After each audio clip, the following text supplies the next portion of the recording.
The next lecture is from Constance Frei. Thank you.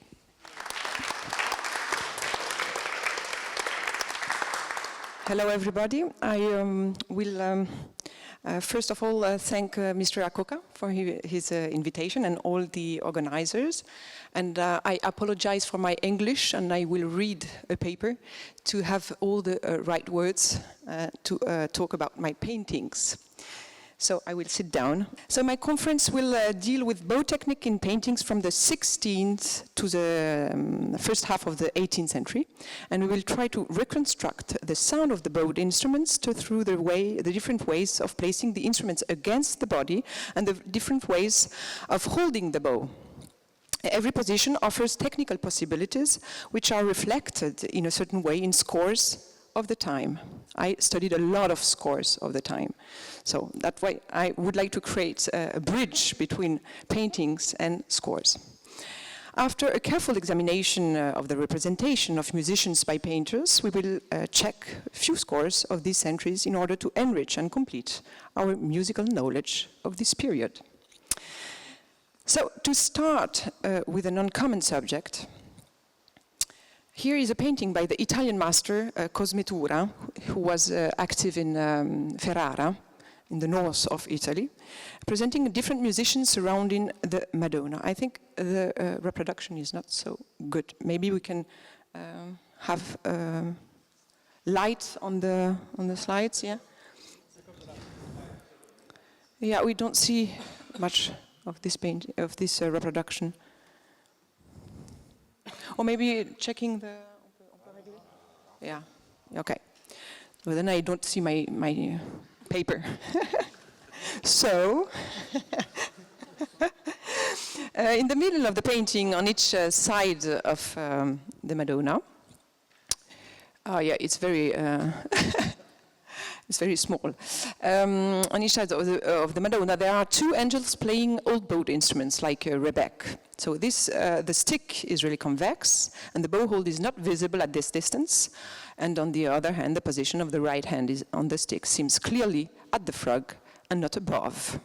So two lute players are completing this quartet of angel musicians. The lute player on the left is tuning his instrument, holding a scroll with his left hand and checking the sound by plucking the strings with his right hand. The other lute player interprets a melody or accompany the two bowed instruments. What else? In addition to the quartet, an angel is playing an organ placed in the exact middle of the painting. Yeah, a second angel is giving air at the instrument by activating the bellows. So the pipes of the organ are arranged in a circle as to underline the verticality of the composition. So this organ is not a reproduction of the reality, but a stylization to express something more metaphysical. So if the painter is modifying the shape of the organ following his own fantasy, what is about the two bowed instruments above? Are they reproduction of existing instruments, or are they the metaphor of the painter's mind? So we have to be very careful interpreting the source material. Here is a painting by Raffaello. On the top, we see a choir of angels. They are singing, and the Saint Cecilia is looking in that direction as if to underline the origin of music. So divine music, source of inspiration. She's holding a broken organ in her hands, and several pipes seems to be falling on the ground, as if to join all the other broken instruments, such as lutes, viola, percussion instruments, or so on. Contrary to the heavenly vocal repertoire, music on earth is not producing sound. An attentive look at the organ clearly underlines the wrong disposition of the pipes. So long pipes are arranged on the right. So bass and high sounds are inverted. Raphael is certainly not ignorant in matter of music, and the explanation of such a disposition is more a response to composition's requirement. So long pipes are in the exact diagonal axis of San Paolo's look, here, and break up the vertical lines designed by the 5 figures. So everything is very vertical. This example confirms the degree of flexibility in painters' world in matter of representation of instruments. So these two examples underline how fragile is our subject of investigation. So we will be extremely careful in our conclusions. So to ensure a common basis of knowledge, here we find a quick look on the evolution of bow shapes. In a general way, all bows from the 16th century are remarkably convex. In the 17th century, bows are less convex, or some examples, as presented first, show a straight stick, and the other one from the middle of the 18th century on, the stick is clearly concave, so exactly the opposite of models used 200 years before. So bow technique is then completely different, especially in matter of bouncing strokes, as messa di voce, increasing or decreasing the sound in the same bow stroke. So here we find the evolution from 1620 to 1790. This is from the top to the bottom. And here are presented not only different shapes, but also the huge variation of lengths depending on the type of repertoire. On one side, dancing and articulated repertoire is using frequent changing of bow strokes and short bows. So short bows for dancing repertoire in a general way. And on the other side, sonata pieces, more lyrical, is using long bows. This reproduction, so just a quotation by a French theorist from 1636 in Harmonie Universelle, said the longer a bow is, the better, as long as it is not awkward, because the bow strokes can be longer. So we know that a lot of long bows were in use in this period. Here we find a reproduction from bottom to top, the bow transformations operating during the 17th, 18th, and 19th centuries. So by the state of knowledge in 1850, date of publication of the encyclopedia, only little length variations are visible in 250 years, even if the author is giving an interesting description. So this is a description we find in 1850. Between the 16th and the 19th century, the shape and the lengths of the bow varied a lot. At the time of Alphonse de la Viola, in 1555, the stick of the bow was much more arched than it is nowadays, and looked more like the arc of the crossbowman, in imitation of which the bow took its shape and its name. In 1660, the school of Lully used a bow much shorter than that used in Italy in the previous century. Tartini, the creator of the art of the ultramontane, I don't know the word in English, violin, which prospered in the 17th century, he brought into fashion a bow with a longer stick but supplied with less hair. So interesting quotation from 1850.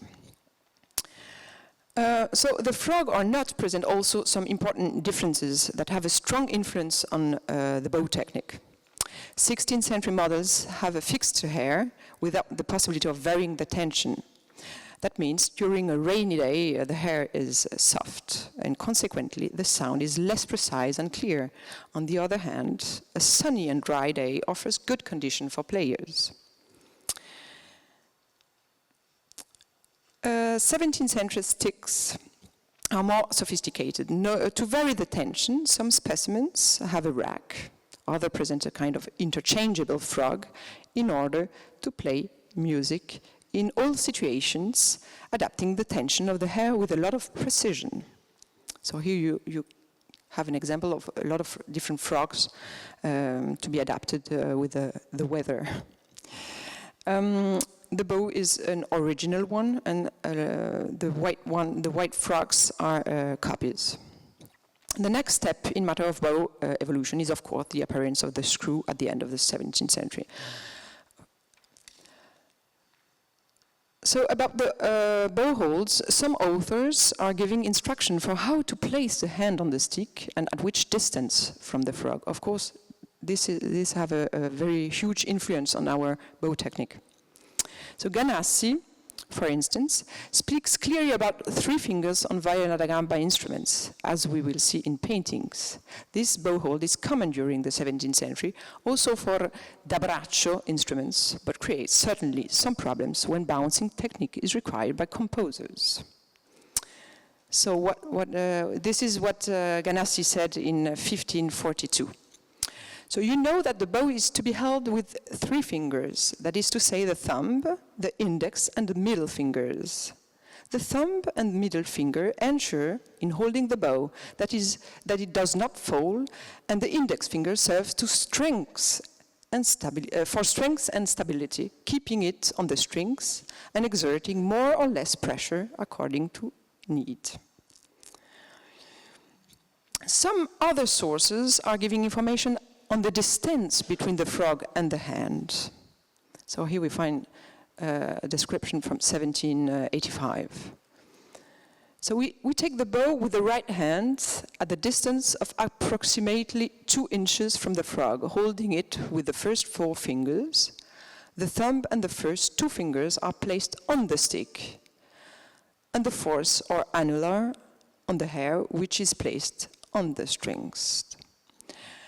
So here are 2 descriptions, very interesting, because in paintings from the 17th and 18th century, we will see that all positions and all bow holds are in use. To conclude my introduction, here we find a very early representation of the violin from the beginning of the 16th century by Garofalo. The bow is convex, so here is a bow. We have a very bad reproduction. So the bow is really convex and seems very short, and the stick looks very thick.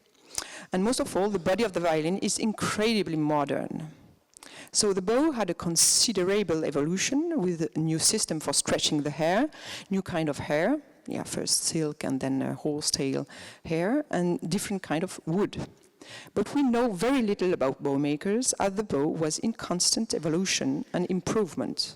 Old models lost their value, as the new ones were more powerful or successful. So people didn't keep old models, and today only rare original examples from the 16th and the 17th century are to be found. On the contrary, the shape of the instrument didn't evolve during the last half of the millennium. This is very interesting. So let us enter now in the visual world to analyze 5 points. The varied bow holds, of course, and the bow lengths. This is a big problem because bow length is depending on the proportion, so it's a representation. Then the 3rd point is the bow shape.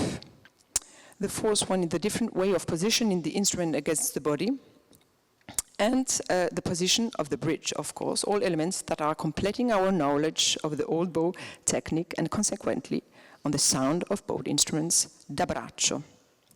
So I will take all the material in a chronological order and focusing on different geographical areas so as to highlight the evolution of the different traditions belonging to different cultures.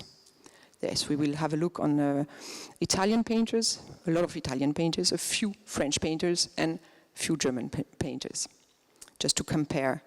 So first of all, Italy. Italy is the country for violin, so everything born there.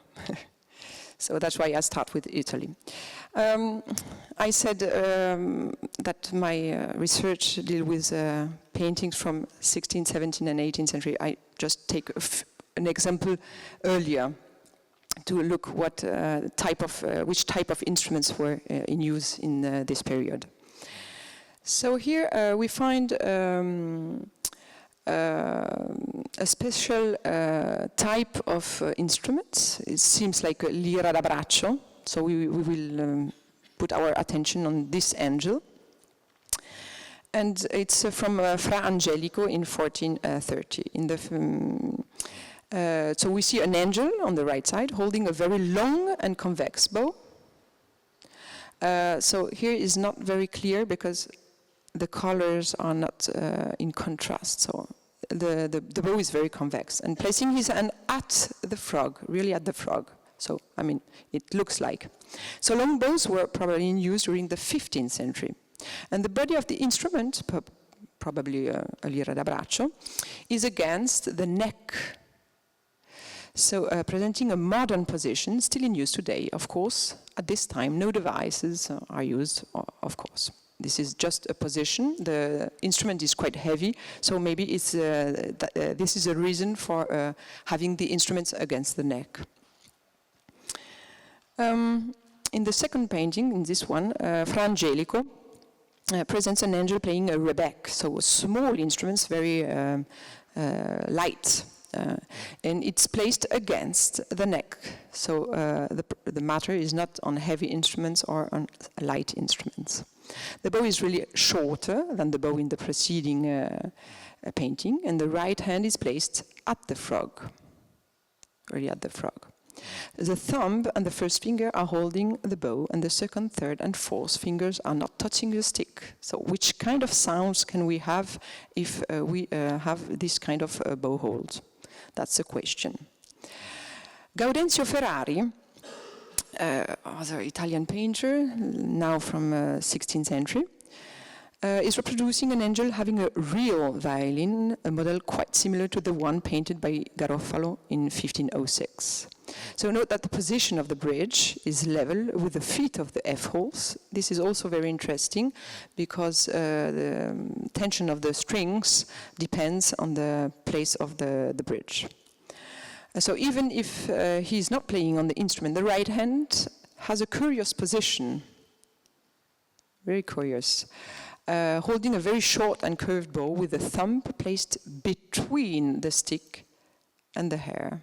So this position is rare, for not saying unique, in the iconography. To demonstrate that the same painter can reproduce varying bow holds, here is an angel by the same Ferrari, placing his right hand at few inches from the frog, as far as we can analyze this reproduction from a ceiling fresco. So here is the hand, and the bow is a little bit longer. The small finger is not touching the stick and has no role in bow technique. Maybe the fact that the second half of the bow is involved here can justify this bow hold. In this sense, Ferrari would then present an accurate and detailed practice of bow technique. So the instrument is placed on the shoulder, and the bridge is level with the feet of the F-holes. Here, in this painting from Presutti, we find a lot of different shapes, of course, coexisting during the 16th century. Here, the long and straight bow with a big grip painted by Presutti is an example of the great variety in use in the 16th century. So let us note that the body of the instrument, may be a sort of rebec with 3 strings, is placed against the neck and not on the shoulder or against the chest. The same comment can be made for the bowed instrument, probably a lira da braccio, painted by a member of the school of Spanzotti. Here the bow is really or excessively convex, so it's so strange instruments. The head here looks like a lira da braccio, but you see some frets, how do you call it? Frets, yeah. But it's not F-holes, it's C-holes, and the bridge is flat, and all different kind of instruments. But the bow is very interesting with a very curved stick. So let us enter. Sorry, because it's not in color here. It's a painting from a Bolognese painter, Guido Reni, from 1606. So music in Bologna had a very special place in all the social life. So music is everywhere in the city, and painters insert a lot of musical instruments in their work, even when working in other cities. I mean, Bologna was the second papal city, Pope city, yeah, there are Rome and then Bologna, so it's a very important place for music. For instance, in 1606, during his stay in Rome, the Bolognese painter, so Guido Reni, represents a violin placing his instrument on the shoulder. So here, maybe I have an enlargement, yeah, here. So this is a shoulder. And the short fingerboard testifies to the reduced ambitus which was in use during the 17th century. Oh, we will see that it's not always the case. The function of the left arm of the violinist is clearly to support the instrument. A modern position liberates the left hand of any charge of weight. Such a holding implies less rapidity in the changing of position and then less higher notes, even if violinists developed a virtuoso technique for changing positions. The shape of the bow is convex. The right hand is located at a few inches from the frog, here. And putting the thumb under, and we don't see very well here, but the thumb is under black hair, and using only the first finger on the stick. So 3 fingers are up in the air, as in the painting by Fra Angelico. Such a bow hold doesn't involve a hard technique using staccato or spiccato articulation. Only a light and soft sound can escape from this bow hold. So by placing the thumb on the hair, violinists or bowed instruments players had the opportunity to vary the tension. As said before, the weather has a direct influence on the tension of the hair, and using the thumb to press onto soft hairs was a good solution for a clear and loud sound, as for playing polyphony, that is 2 or 3 or 4 strings, notes together. So Ganassi, to turn again on Ganassi, describes this technique for the viola da gamba. So it's always from the same book, published in 1542. And he said, I can say that if you wished to play a piece which is in 4 or 5 parts while singing the fifths, you would need to use a longer bow than customarily used. This is because the hair on a longer bow would be less stretched, allowing one to draw the bow with less pressure on the strings while playing a chord. Then you could use the fingers to stretch the hairs when playing fewer strings or a single string. That means it's very interesting, because having the thumb under the hair, you can vary the tension, and if you have a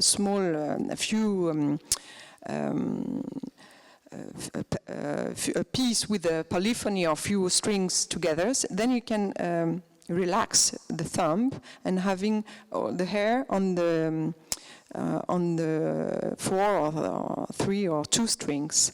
This is very interesting, and we see in the paintings that we will see in the paintings that thumb is very often under the hair. I think it is the reason for having the thumb at this place. Curiously, 250 years later, Georg Muffat mentioned that Italian players of bowed instruments are not touching the hair with the thumb. This is quite a characteristic of Italian way of playing. It's very strange. As we can see, the Italian iconography sources demonstrate the contrary. So this is what Georg Muffat said in 1698. Most of the violin players of Germany, to play the top or the middle parts, hold the bow as the French players do, by tightening the hair with the thumb and pressing the other fingers on the back of the bow, that is on the stick. French players hold in the same way when playing the bass. The Italians differ for the top parts, playing without touching the hair. This is absolutely not visible in paintings. So let's start with again with the Italian painters. So in 1616 and 1620 and 1626, Guercino painted 3 angel violinists. The first one is playing with a short bow, very short bow. Here we have an enlargement, and we see the short bow, which is shortened by the fact that the right hand is placed a few inches above the frog, so very little bow. The thumb seems under the hair, and the 2nd, 3rd, and 4th fingers are clearly covering the stick, touching the hair. So besides the button at the frog looks like ivory. here. And the instrument is placed against the chest, and the bridge seems really near the middle of the F holes here. So here we have a light on the tip of the bow, and it's not something which is part of the bow. It's only light, I think. Then we will speak about that in other paintings, about the tip. In this one, the second painting from Guercino, from 1620, he depicted an angel playing the violin for St. Francis. In this scene, violin music seems clearly a metaphor of a sacred language coming from the heaven. So the instrument is placed against the chest. Here's an enlargement. The bridge is near the F-hole's feet and not far from the tailpiece. So the same painter can represent different positions of the bridge. Though the angel seems very concentrate on his left hand, or maybe on St. Francis, who is in the same direction, using the third and fourth finger in his music. So the position of the left arm and hands looks very real. The right hand of the angel is in this case placed at the frog, with the holding leaving the small finger in the air. So position of the thumb seems on the stick without touching the hair. No pressure seems to be applied to the strings. It's look really like very soft, something very soft. The third reproduction, always from Guercino, presents an angel violinist with the same characteristics mentioned before.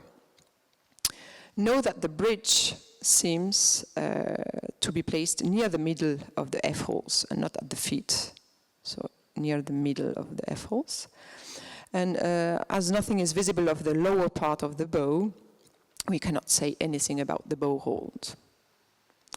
Let's take another painting from, this time from Pietro Novelli, detto il Monrealese.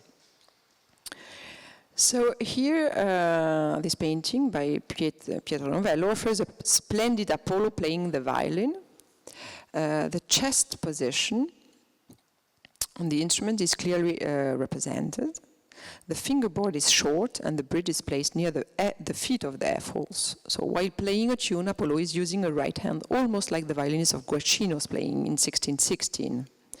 So here again, the button at the frogs looks like ivory. Like an echo, the point of the bow is also represented with an ivory part, maybe having the function to fix the hair to the stick. It's really, and the stick is really straight. So let's have a look on the painting of Guercino. It's really the same bow hold. It looks like the same type of way of playing.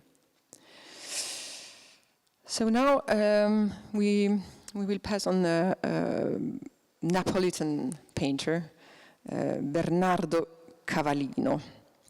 He represents St. Cecilia with a violin and not with an organ. This is quite amazing for us violinists. This St. Cecilia is placing her instrument on the shoulder. It's clearly here on the shoulder. And the bow has black hair, and the position of the right hand is at the frog. The thumb is under the hair, and the four fingers are on the stick. Placing the thumb under the hair at this point of the bow doesn't allow varying the tension, of course, because there's a frog here, so you can't use the thumb as for varying the tension. So no technical advantage is offered here. But it's a nice reproduction for Italian painters, for Italian violinists using the thumb under the hair. That's the demonstration. Other painter, Gabbiani. Here, Gabbiani's choice is to represent three musicians working for the Medici court, a cembalist, a singer, so cembalist, singer, and violinist. The violin seems leaning against the cembalo, but the point of view offers no certainty. Few paintings present such a position, that is, touching the cembalo or having a support point, which have some advantage, for instance, facilitate the changing of positions, or maybe to increase the sound using the cembalo as a sound box. Yeah, it's quite interesting because I saw in different paintings this kind of way of placing the instrument. Maybe it's also just for painter requirement, I mean, to show the instrument for the public. We don't know exactly.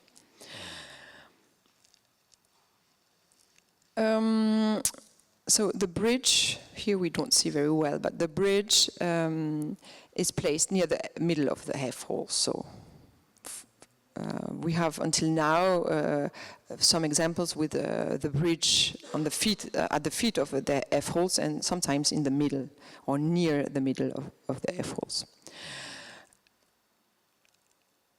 Yeah, here it's better. The right hand is above the frog. And the thumb is clearly on the stick, as are all the four fingers. The hair is very distant from the wood. Here are the hair, and here the stick. So that means that maybe the bow is longer, much more longer. We don't know exactly because the cembalist is in front. Let's have something by another Neapolitan painter.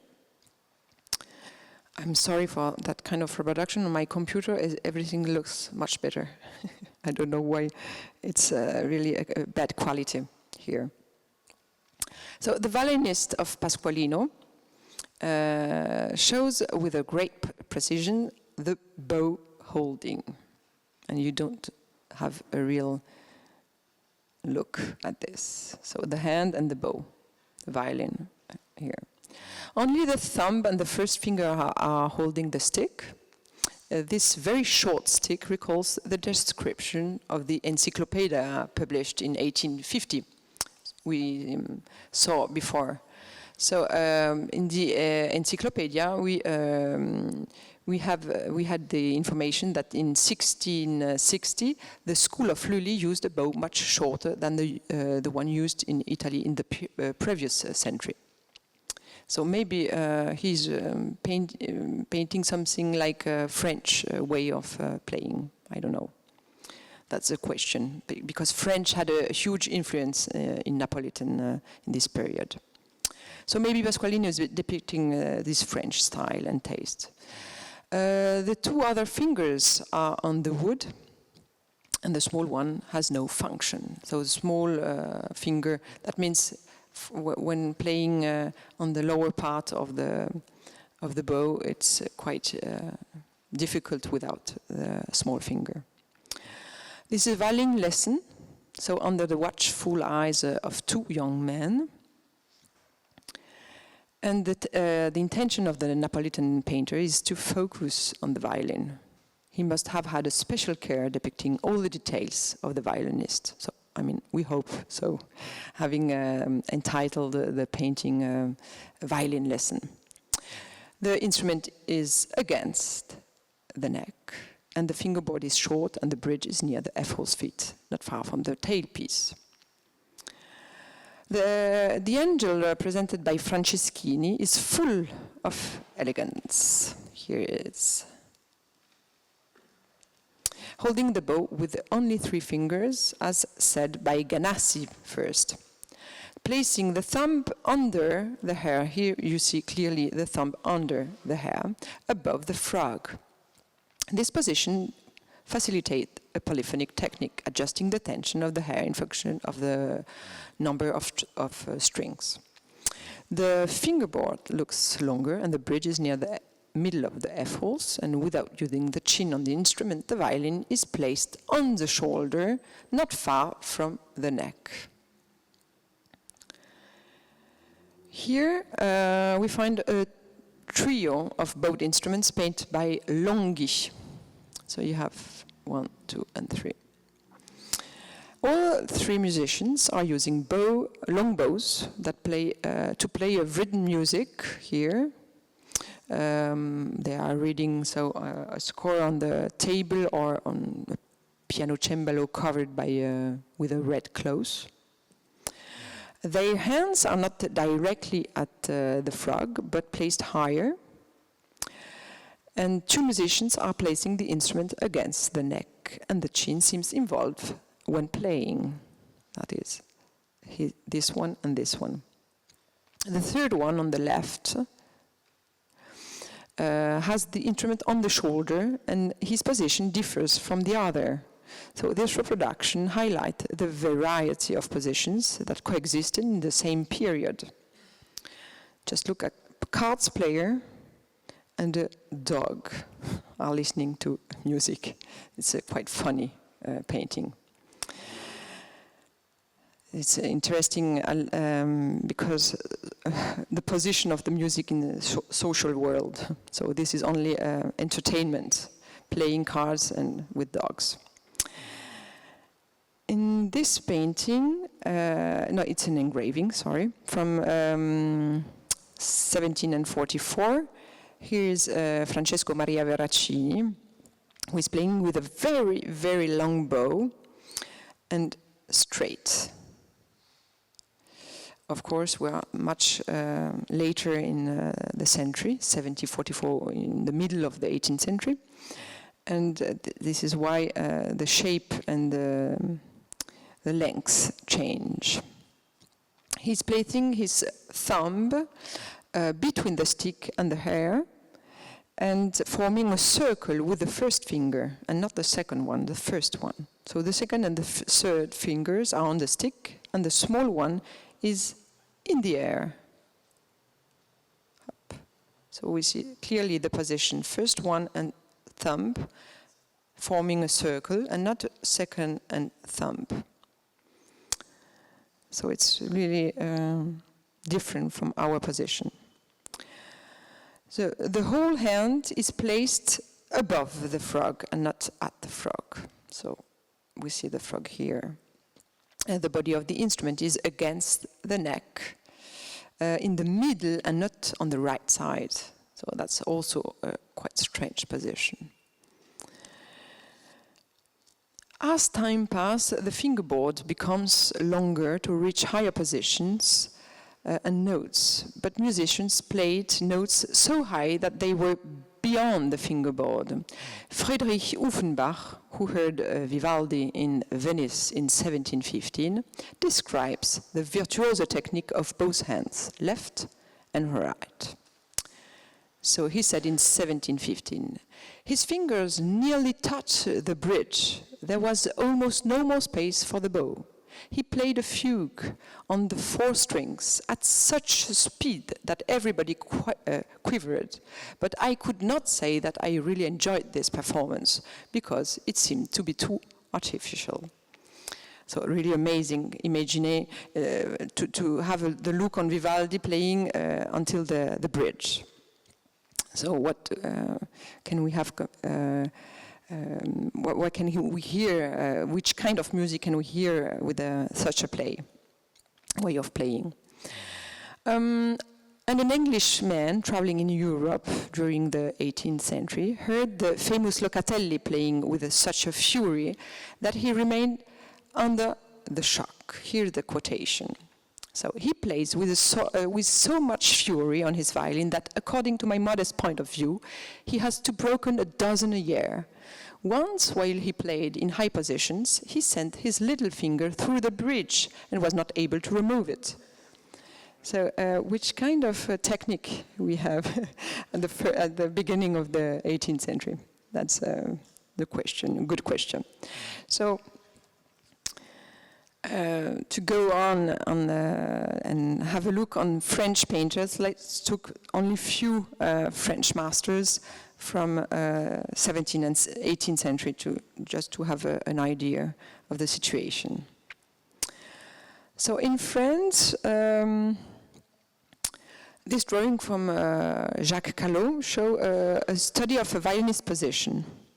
The body of the instrument is placed against the chest, The bow hold shows the hand at the frog, and the small finger is clearly involved in the play to ensure the balance in rapid and sautier strokes, or maybe something bouncing strokes. This modernity is quite surprising for drawing from 1621 or 22. As seen in Italian paintings, the position of the instrument and the bow hold are not always represented with such a modernity. Note that Callot knew Italian culture, as he had traveled a lot in Italy, in Rome, for example, or in Florence. So maybe he's very much influenced by Italian style. We don't know. So when studying Italian paintings in a general way, we always have to we need to understand what was their life if they were influenced by other culture. That's the problem. Here's a painting from 1640 by Nicolas Régnier, with the violinist having the instrument once more against the chest. Maybe here, yeah. So she's having her instruments against the chest. Ready for playing, maybe in second position. We don't know exactly. Seems second position, or interrupted by her interlocutor. Her bow rests on the table and presents all the characteristics of the 17th century style and construction. Here is a bow. Note that the tip of the bow is coated with a white thread as to fix the hair to the stick and recalls the Novello paintings. Here we see this part. Régnier was in contact with Italian culture as he went to Rome when Caravaggio was still alive and then in Venice until his death. So again, it's a French painter but with Italian influence. Also, Valentin de Boulogne was in Rome. He lived there from 1612, and his style is also in large part influenced by Caravaggio. In this concert, or dialogue between lute, guitar, voice, and violin, people are drinking. Music is then in counterpoint with entertainment. The violinist has the body of the instrument against the chest and rests his left arm on his thigh, showing that the role of the left arm is to support the weight of the instrument. The bow hold is modern. All the fingers are on the stick, which is quite long and has black hair. The length of the bow maybe testifies to the new French taste for sonata repertoire. Before that, the French taste leaned more toward dance repertoire.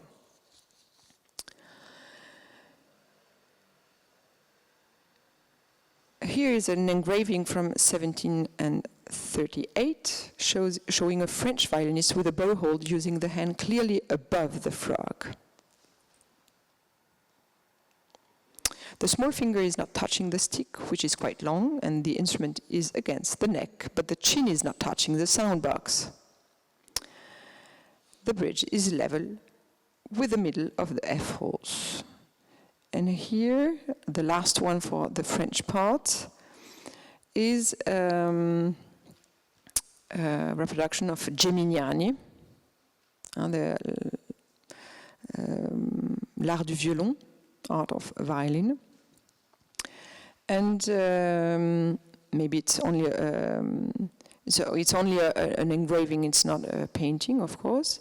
And he's using a long bow, placing his hand far away from the frog. And his instrument is against the neck in a vertical position, and all the French violinists are using the left arm along the body, almost as if resting against the waist. So the bridge is near the middle of the F holes, as in a lot of other paintings or engravings. Let's have a look, very quick look on German eras. And here is a painting from the 17th century by Kopecky, the end of the 17th century, representing a violinist with a bow hold, leaving the small fingers free. The forefinger is in the air. The hand seems not far from the frog, and no button is represented, and here we can't see, but it looks like a no button, and maybe this kind of bow is using an interchangeable frog. I don't know, it's a supposition. The violinist is placing his instrument against the chest in a very vertical position or direction, as for example the French painter Valentin de Boulogne does, or the other painters or engravers like Callot are showing more horizontal position. The bridge is placed in or near the middle of the F-holes, and Kopecky traveled a lot of Italy. So again, we have an Italian influence on that painter. He went to Venice, for example, or to Rome, and he was certainly influenced by Italian culture and had maybe in mind Italian instruments.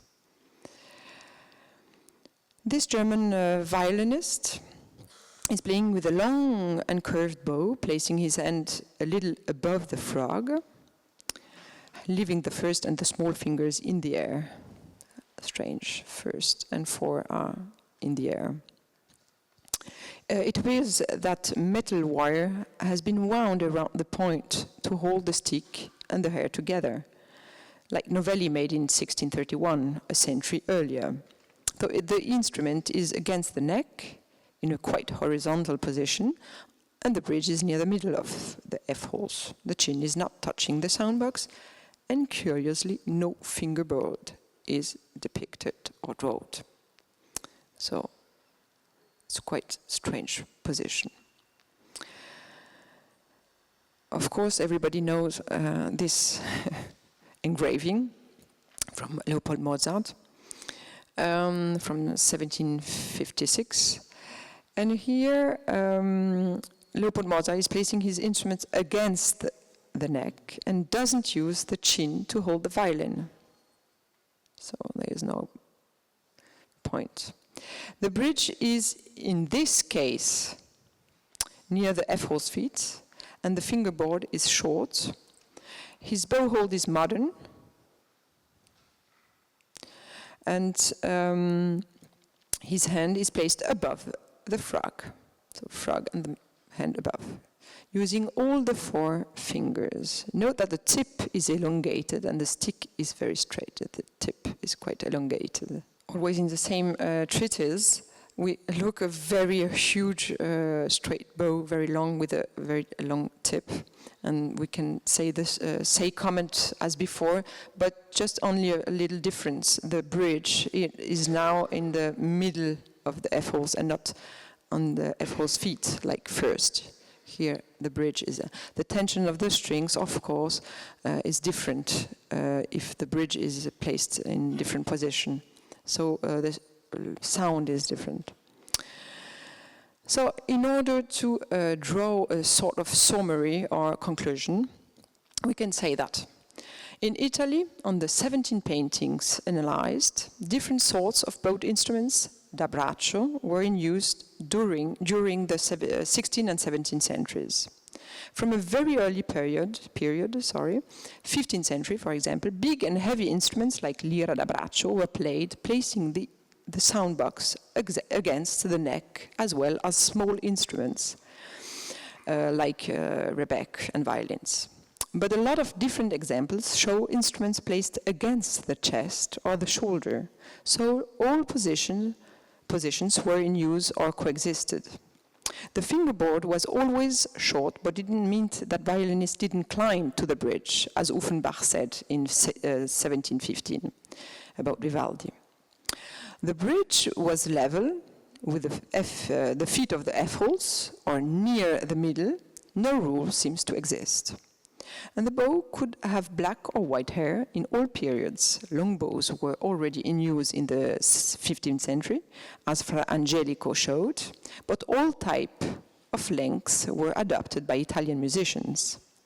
Until the end of the 17th century, most of the bows were curved or convex. Very few specimens were straight, like Presutti showed before, and presaged the straight bow of the 18th century. The bow hold adopted the thumb in both positions under the hair, or between the stick and the hair, contradicting the words of Muffat, Georg Muffat. And the hand could be placed at the frog or above. Both positions are reflected by Italian painters.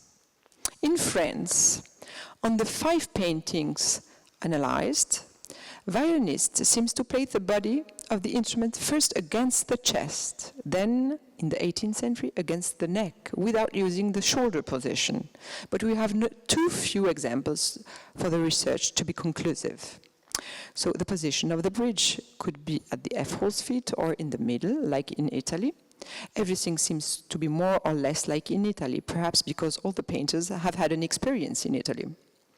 Unfortunately, no of the painters we studied depicted with details the bow hold, that means the position of the thumb, and so on. Except in the drawing by Callot, the violinists have the hand above the frog. And the 4 German paintings taken in consideration are belonging to the 18th century, or end of 17th century with Kopecky. The position of the instrument is clearly on the chest, with Kopecky, who worked for a long time in Italy, and the other examples are presenting a neck position with or without the use of the chin. The bridge is placed at the F-hole's feet or in the middle, even if in the Mozart engraving. The bow has black or white hair, and all the violinists seems to place their hand above the frog and not at the frog, like French musicians. And long bows were in use which were softly curved or straight. No paintings show the position of the thumb, as in the French painter. So all the positions of the instruments and the bow holds are reflecting a lot of different sounds and techniques. Some musicians seems to play a difficult piece of music, other gives the impression to play music without technical difficulties. Some bow holds indicate a soft sound without pressure on the strings. Other seems to furnish more volume. And paying attention to Italian scores, we can say that from the beginning of the 17th century, so quite early in the history, composers may use a very evolved bow technique, having an influence on the placement of the instruments against the body of the musician. So typography using movable types was a long process, but didn't prevent the representation of music. And during the 17th century, a lot of different symbols appeared in the scores, first in Italy and then in Germany, France and England. For instance, the Neapolitan violinist Nicola Matteis came to London and spread the Italian language here in the second half of the 17th century. So these signs reflect the musician's need for a great variety of in matter of articulation, ornamentation, and so on, to express their ideas with notes, without words. That was the problem. I mean, having the attention of the public only with notes and without words. So bow technique is really like pronunciation. It's how to pronounce a musical text, a musical sentence. So slurs, these examples are extract from Italian repertoire from the 17th century. And you see slurs, you see sciolto. Sciolto is the contrary of slurs, I mean only détaché. You see spiccato, staccato, all the possibilities with staccato, dots and wedges and horizontal lines and semicircle for a retake of bow, were invented to articulate and to pronounce a musical sentence. So ornaments like tremolo, here we see all the ornaments, quite difficult for the bow technique. So tremolo dynamics, of course dynamics is really a matter of bow technique.